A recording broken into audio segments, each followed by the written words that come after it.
আমাদের পরের গল্পটির নোটিফিকেশন পেতে প্লিজ আমাদের চ্যানেলটি সাবস্ক্রাইব করুন। লাইক ও শেয়ার করতে কিন্তু ভুলবেন না।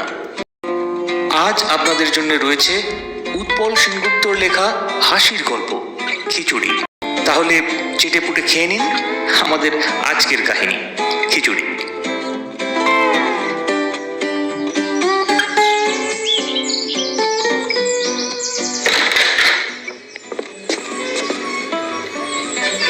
আরে কি হলো, কোথায় গেলে? এদিকে এসো। যাচ্ছি বাবা, যাচ্ছি। কি হলোটা কি? সকাল সকাল এত হাঁক দিচ্ছ কেন? এই নাও, ধরো ধরো। বাবা, এত বড়! তবে আজ এই 1 ঘন্টা বাজার ঘুরে সব থেকে বড়টাই নিয়ে এলাম, বুঝলে? নাও নাও, ধরো, শিগগির ধরো তো। ধরার কি আছে, এক পাশে রেখে দাও। না বাবা, ও সব বললে হবে না।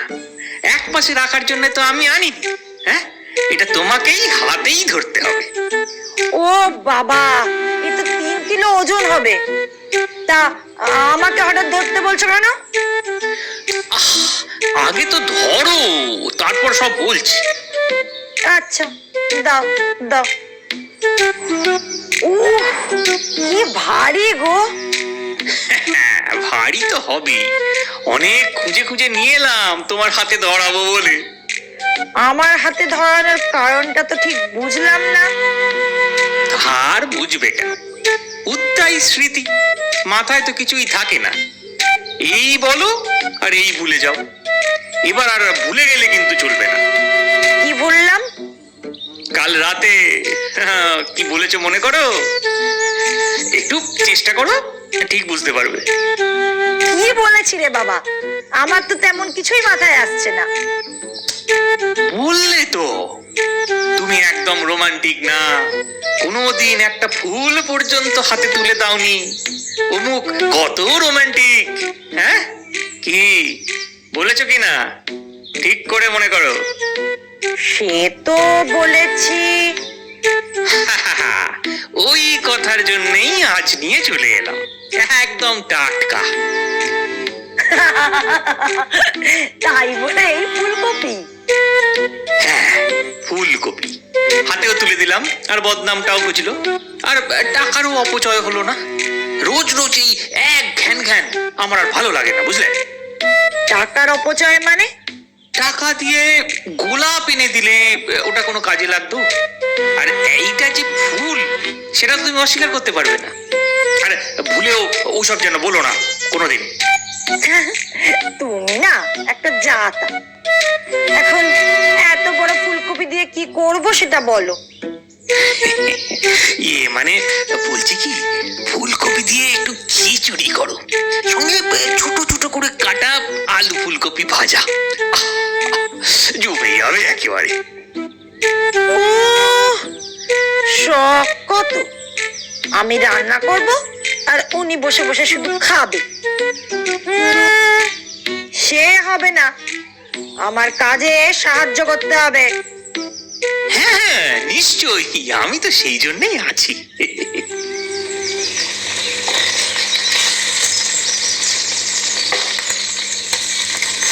এই যে শুনছো? হ্যাঁ বলো।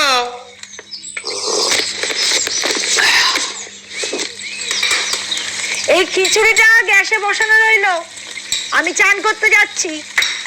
তুমি মাঝে মাঝে এসে খুন্তিটা দিয়ে খিচুড়িটা একটু নাড়াবে, বুঝেছো? হ্যাঁ হ্যাঁ, ও তুমি নিশ্চিন্তে যাও, খিচুড়ির দায়িত্ব এখন আমার। হ্যাঁ, অফিসে কত বড় বড় দায়িত্ব সামলাই, হে আর এমন কি।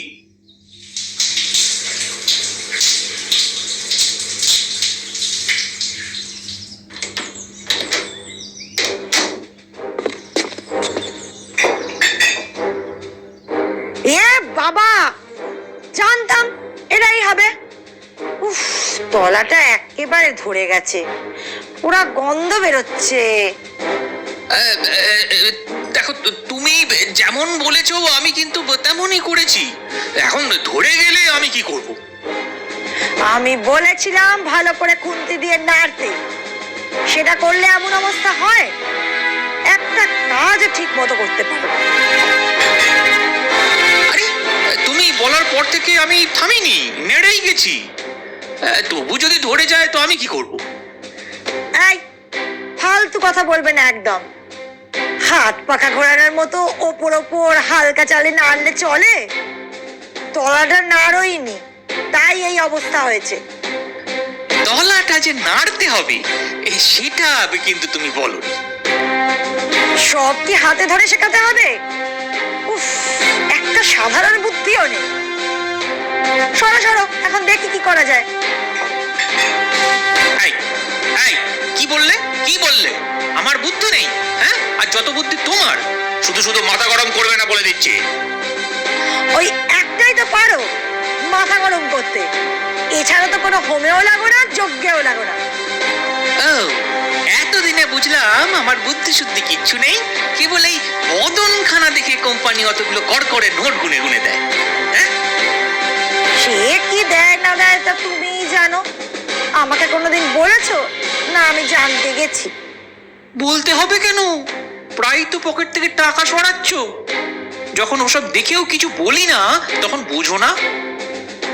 বাবা, আমি নাকি রোজ টাকা সরাচ্ছি, আর সেই দেখে উনি টু শব্দও করছেন না, একেবারে ভালো মানুষটি হয়ে বসে আছেন।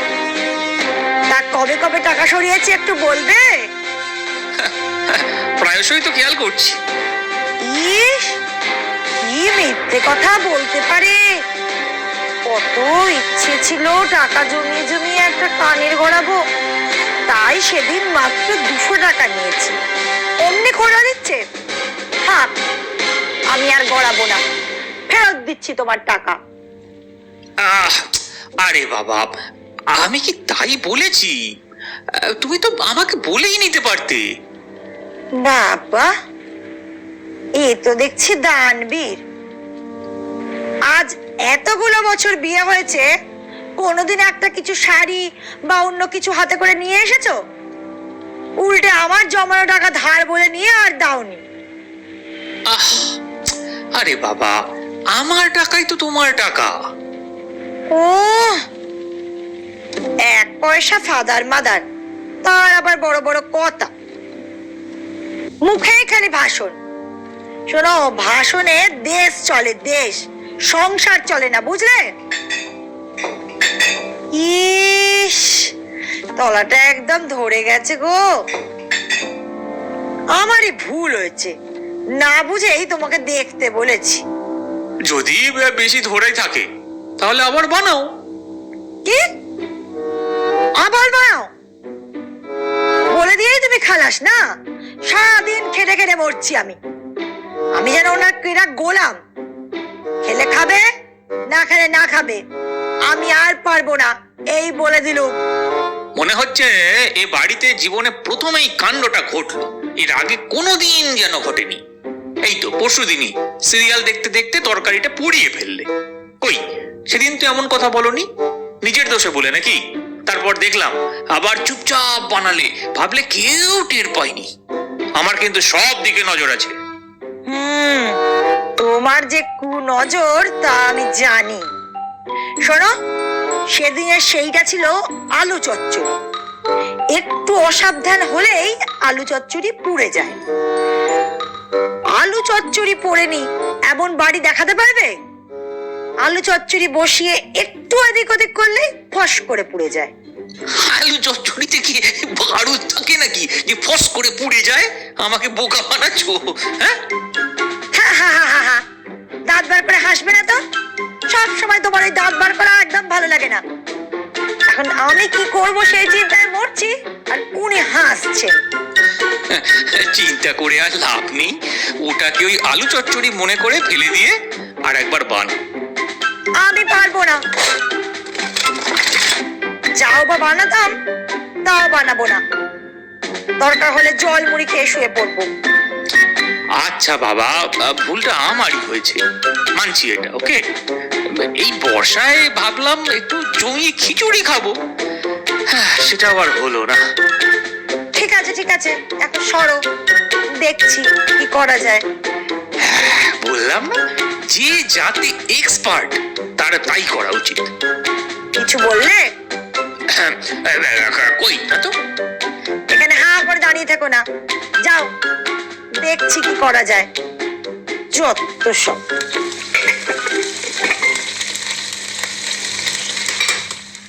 খেতে দিয়েছি, এসো।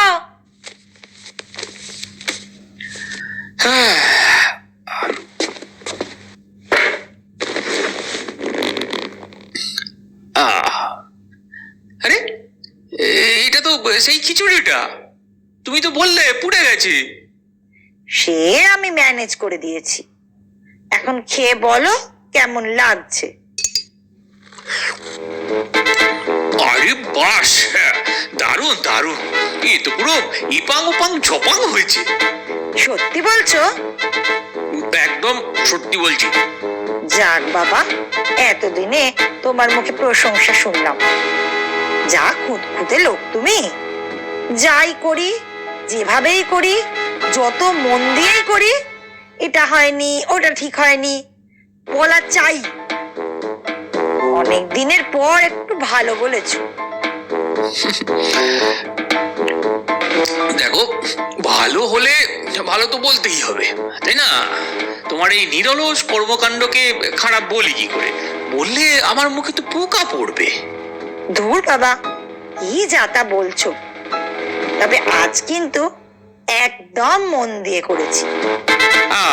তার মানে অন্যদিন মন টন দাও না, তাই তো?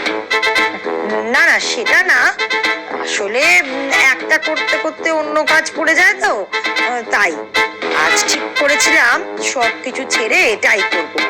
আর এই সময়টাতে নো ফেসবুক, নো হোয়াটসঅ্যাপ। তুমি যখন বলেছো এপাং ওপাং ছপাং, তখন সাকসেস বলো। সাকসেস মানে? সাকসেস মানে হলো তোমার মতো খুঁতখুঁতে মানুষের মনে ধরা। বুঝলাম, তবে এতটা মনোযোগ না দিলেও চলে। আসলে কি বলতো, যখন তুমি বলো এটা ঠিক হয়নি ওটা ঠিক হয়নি, আমার না খুব খারাপ লাগে। সে তো স্বাভাবিক। আচ্ছা, তুমি খাবে না খালি প্রশংসা করে যাবে? এই দেখো, আমি প্রশংসা করছি বলে তুমি তো খাওয়াই শুরু করলে না। খাওয়া ছেড়ে চোখ দুটো জল জল করে আমার প্রশংসা শুনে যাচ্ছ। ও, খাচ্ছি বাবা, খাচ্ছি। এ বাবা, কি হলো? মিথ্যুক কোথাকার। মৃত্যুকের আবার কি হলো? জানতাম এটাই হবে। যখনই রান্না করব তখনই হাজারবার ডাকবে, এই কাগজ খুঁজে পাচ্ছি না, এই জামা খুঁজে পাচ্ছি না। একটা জিনিস জায়গা মতো রাখবে না, সব হাতে হাতে দিতে হবে। তো আমি এটা করার সময় তুমি ডেকেছিলে, তাই আমি নুন দিতে ভুলে গেছি। রান্নার সময় যেমন ডেকেছো, এটা তার শাস্তি। এখন নিজের মতন করে নুন মিশিয়ে নাও। নুন না হলেও রান্নাটা কিন্তু জপাং হয়েছে। তুমি এত ছোট লোক কেন? নুন দিইনি বললেই পারতে। ইপাং ওপাং এসব বলে নাটক করার কি আছে? আসলে ওই ইপাং ওপাং ঝপাং কথাটা খুব চলছে, তাই টেস্ট করে দেখলাম।